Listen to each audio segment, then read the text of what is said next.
Shalom warga kerajaan, selamat pagi. Kita berjumpa di akhir pekan ini. Senang sekali saya bisa menyapa saudara pagi hari ini. Sebelum saya sharing buat setiap kita, saya mengingatkan jangan lupa nanti pukul 10 ada ibadah doa puasa masih melalui YouTube channel gereja kita. Mari kita sama-sama mengikuti doa puasa, dan saya mengajak setiap kita untuk berpuasa setiap hari Sabtu, saudara. Paling tidak kita berpuasa, kita minta bahwa Tuhan melakukan kehendak-Nya yang sempurna bagi setiap kita. Saudara, hari ini, di hari Sabtu ini, saya ingin sharing buat setiap kita. Singkat saja, saudara, kita tahu bahwa ketika Tuhan menjadi Raja dalam kehidupan kita, ketika kita meletakkan kehidupan kita pada kedaulatan Tuhan, saya beberapa kali katakan ini buat saudara, kedaulatan Tuhan itu seperti bantal yang paling nyaman bagi hidup kita. Karena kita tidak pernah tahu apa yang akan terjadi hari esok, tapi Tuhan berkuasa atas hari esok kita. Tuhan mengetahui kehidupan kita selanjutnya seperti apa, besok seperti apa, minggu depan seperti apa, Tuhan tahu. Kita hanya bisa prediksi, Tuhan tahu apa yang akan terjadi. Nah saudara, ketika kita meletakkan kehidupan kita dalam tangan Tuhan, maka disitulah ketenangan akan hadir dalam kehidupan kita. Mari percayakan hidup kita kepada Tuhan dan tenanglah. Ada satu pujian yang berkata seperti ini, ku tenang sebab Engkau Allahku. Kita tahu bahwa Bapa kita itu adalah Raja atas alam semesta.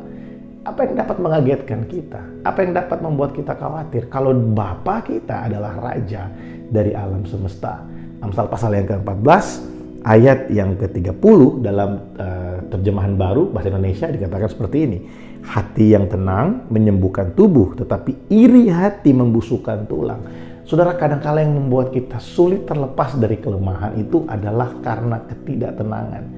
Makanya ada banyak orang yang sakit sebenarnya karena pikirannya yang begitu berat. Beban pikiran itu membuat orang menjadi lemah, saudara.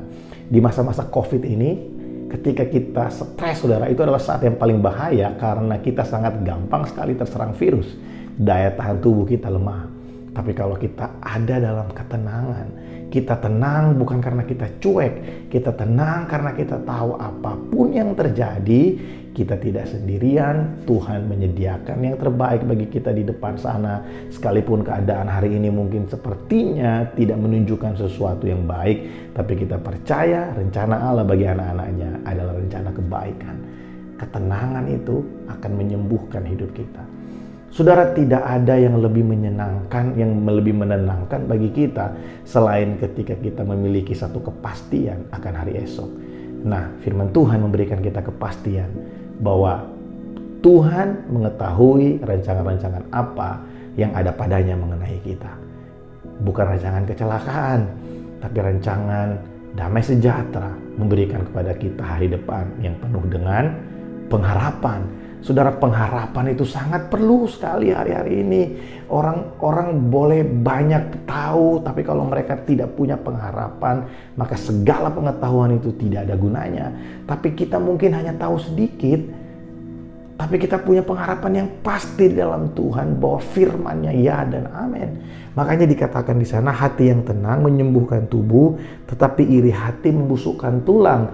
Nah, saya senang sekali karena dalam terjemahan firman Allah yang hidup dikatakan, siapa yang tenang memanjangkan umur, iri hati memendekkannya. Saudara, orang-orang yang panjang umur itu ada dalam ketenangan karena mereka tidak gampang stres dengan keadaan. Saudara, kita tenang bukan karena kita cuek, saudara. Bukan karena kita bodoh amat apa yang mau terjadi, bukan. Kita tenang karena kita tahu Tuhan pegang hidup kita. Saudara, seperti anak ketika mereka digendong oleh bapak, oleh ibunya. Kenapa mereka tidak takut jatuh? Karena mereka tahu siapa yang menggendong mereka. Mereka tahu siapa yang memegang hidup mereka. Saya dan saudara adalah anak-anak Tuhan.